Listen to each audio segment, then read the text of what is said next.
Calxiyn here. If you guys enjoyed this video, you guys should become patrons over on Patreon to support the channel, but you guys should subscribe. Remember to follow me on Twitter, Instagram, and Twitch. So today we are doing a reaction to, like how you're like, yeah, or whatever you just did. Or maybe I'm yawning. I don't know. But you guys should keep in mind, I guess, I don't know where I was going with this. This is a paid Patreon reaction. So basically, if you guys want to pay us to watch the stuff that you want us to watch, you guys should check it out, because this was a paid Patreon request from Diego. So they had us react to the first World of Remnant. I don't know what order these are in, but like the Astir project one, and so this is another fan-made one, and it's called Lovestead. So like I'm really excited because I thought like the quality of these are really good. Yeah, especially for a fan-made. Certainly exactly. Certainly mostly on par with the actual. And so like the person that made it actually replied to me, and I'm like, I wonder if somebody sent them it, because it was like really fast. So I'm like, I'm sure they're not just refreshing their name over and over again on YouTube. Maybe they are. Who knows? Maybe they are. I don't know. Like I do that, I guess. Like that, but then again, you're a narcissist. Maybe. I don't assume everyone's like you. No. And so like for they basically explained how they did it and all that stuff, like in After Effects and like Photoshop and all that. And I think that's cool, because I was taking like a Photoshop class this semester, and of course we learned nothing. But that's the nature of university graphic design, I guess.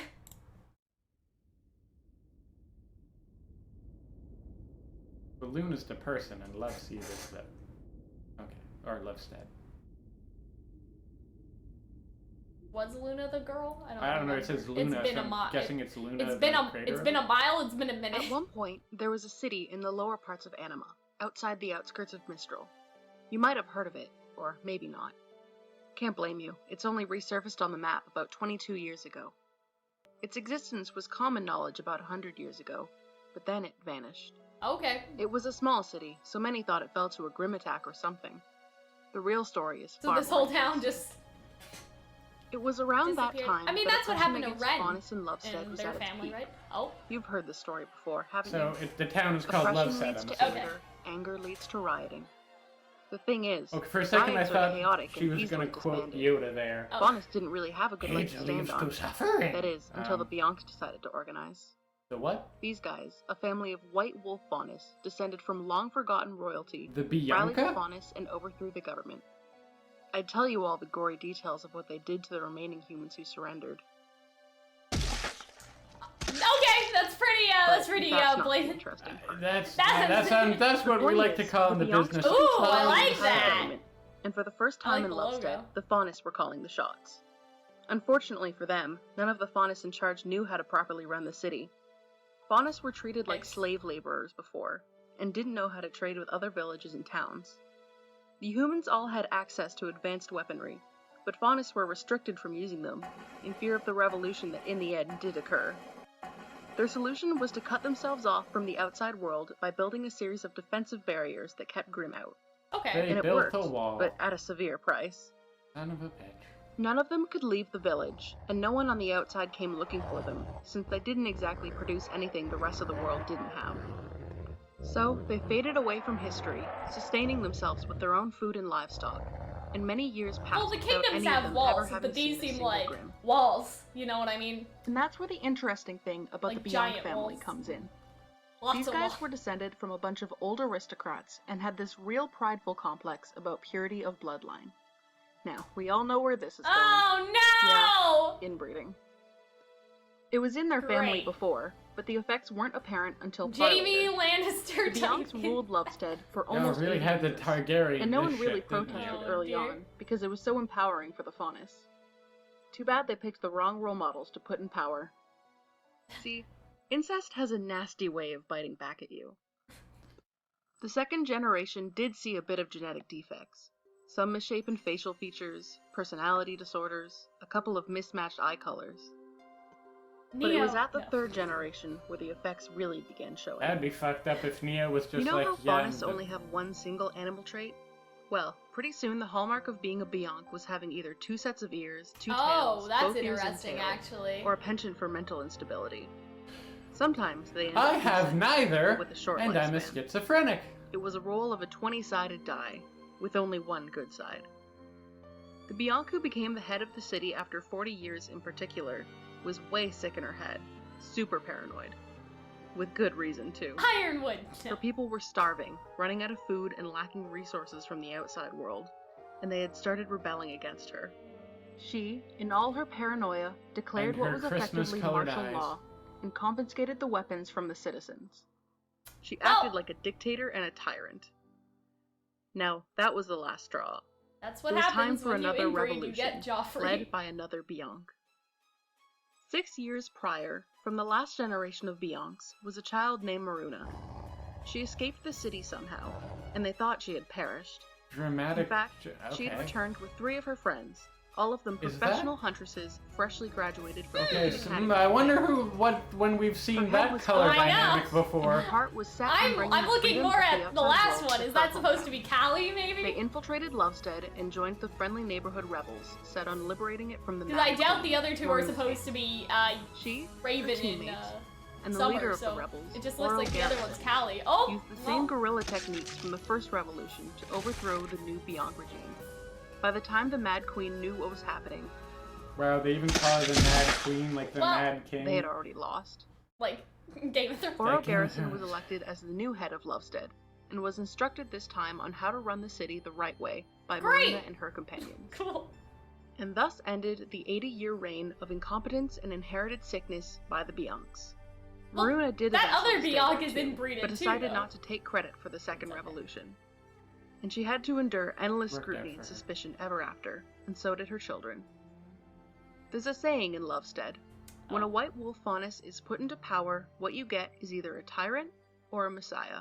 Okay, if that's really Game of Let's just Thrones, hope it that was her like when a children will become Targaryen the is latter. born, the god. I flips wonder the if this coin. is like Game of Thrones inspired. Oh, it definitely is. Is it? I thought I was just saying that as sort of like a what was I saying? Oh, you guys can see all my tabs. I think that's okay. You guys can see my James Charles drama video that I was watching. Anyway. Thanks for lying for me. Anyway, I want to see if people have mentioned the Game of Thrones. Though sounds like the white-haired Targaryens. Yeah. But yeah, I didn't think that it was gonna be Game of Thrones. I thought we were just making like random references. You understand what I'm saying? But Yeah, it may have been like intentional it was very to make much a parallel, if that makes sense. Okay, so a lot of things happen. Okay, so I guess with inbreeding, does that actually have like an increase of A genetic defect? Well, yes, genetic defects, but like I mean, I guess mental illness is genetic defects as well. Yeah, it does. Yeah. I'm pretty sure it does. They would. I don't know that much about inbreeding. I'm pretty sure like that was like the scientific basis for Joffrey being crazy, if that makes sense. Like he's not just a spoiled psychopath, brat, yes. he's also inbred, and he's like probably like. Are the Lannisters like second generation of inbred or like first generation? Okay. It was only Jaime and Cersei that were inbred. But then there's also like Daenerys' brother was fucking batshit. Well, he was just an asshole. He wasn't crazy. Well, like, maybe he was. Well, he was inbred too, wasn't he? Well, they're all. Well, so is Daenerys. Well, that's what I'm saying. And so, like, the brother, you could argue the brother was crazy because he was inbred. There's a lot of like, no, he was just an asshole. He wasn't crazy. But you understand? Maybe he was an asshole though because he was inbred. I think he was more like entitled. You understand what I'm saying? I know what you're saying. I just don't agree with it. But see, this is what I was saying. So, I don't know if you guys saw, but last week, I guess, I don't know when this video is going to release, but the week that I released the second Problems with RWBY video, we sort of talked about just, like, extended lore, that I would love for, like, Miles and Carrie to just give extended lore. And, like, this is sort of what I'm talking about. Like, random, yeah, because, like, random cities that just don't matter, though. Like, I want to know about stuff like that. But that's... I'm saying random cities that don't matter, I guess, in the grand scope of the plot. Like, say that this was actually canon. Does this necessarily, like, matter in terms of, like, oh, everybody's going to Atlas and, like, the things with the relics? Like, no, like, it wouldn't. But at the same time, it's cool information and extended, like, world building that there are sort of, like, you know, before the kingdoms and before the walls or whatever, like all of this sort of stuff, there were like, you know, towns that sort of had the same idea, like to put a wall up and sort of, and like what goes on in those places, you know what I mean? And so I feel like it's like, yeah, it's interesting, and I want them to do something like that so bad, whether it's in a lore book or somewhere else. It's just like, maybe what I would like is I love a good map. Good map. A good map in a fantasy series. So maybe having a good map with like details like smaller towns like a Lovestead. Yeah. And so that's don't make a big show of it, especially not in like a Worlds of WoR or Worlds of Well, Remnant I wouldn't want them to format. do a World of Remnant. It's just like, I think it would be cool if they just released, I don't want to say release things through Twitter, because like with this it couldn't be, but like a nice book. A nice book, or like a, I don't know, something like that. Sure.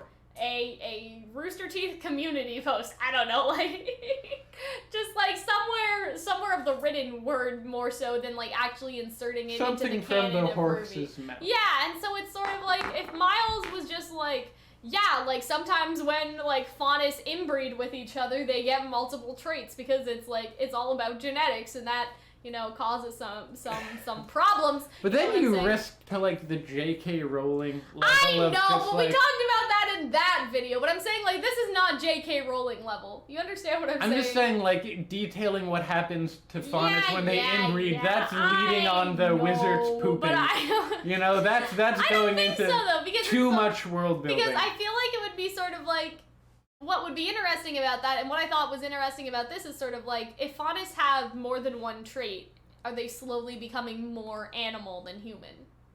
Right? Like, I think that's an interesting... Well, that's what I'm saying, and so that's an interesting question that they could pose by doing some extended lore. So I really like this, and I think that this would be really cool if it were canon. Because it's like, again, that's what I sort of mean, is like, there's probably so much of Remnant's history that just does not fucking matter, like, in terms of the main plot, but that doesn't mean I don't want to know. Like, yeah, I want to know about all the inbred kings of Vale or whatever. Like, yeah, yes, I do. But you're like an especially gratuitous fan of... I guess, but there's lots of... No, what do you mean? Or sorry, of And so I'm saying, like, but there's lots RWBY. of gratuitous fans out there that would like to read Okay, I just, you know... about the inbred kings of Alice. I'm just saying, something. like, what happens when Faunus inbreeding is maybe not a question you have to ask. Just well, like... no, it's just because, You like, don't have to people... ask yourself the wizard poop question. No, but people in fanfic, right, sometimes gave Blake, like, a tail and ears because they didn't know how it worked and all that. And so it would be sort of cool if there was sort of in-canon explanations for, like, oh, like, can Faunus have more than 2 traits? Are there sort of cases like that where it's been freaky? Been a weird time, you know what I mean?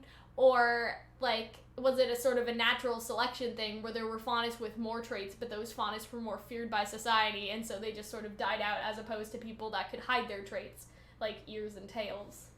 You know what I mean? So I think those are always interesting things to consider. But yeah, this was fun. I hope that you guys enjoyed. I hope Diego enjoyed, because he asked for it. And we will see you guys later. Bye. Thank you guys for watching, and I hope that you guys enjoyed this video. Thank you to all of our wonderful patrons and our YouTube membership members who have joined using the join button that is under this video or on my channel page. You guys may be wondering, what do patrons and YouTube membership members get? YouTube membership members for $5 get access to my Discord server, they get a bunch of cool emotes, and they get early access to all of my videos. $10 patrons on Patreon get early access that is more than a week in advance, so sometimes we do videos like weeks in advance or even a month in advance, and so they'll get those videos way earlier, right? And they also are able to make requests, and so if they want us to do a shipping video or a reaction to an anime or to cover some sort of theory or to discuss something, they can ask for it and we will do it. On Patreon, $5 is early access a week in advance and $1 is for the Discord server. I hope that that helps. Again, thank you to our wonderful patrons over on Patreon, and I hope that you guys will join up soon. I will see you guys later. Bye.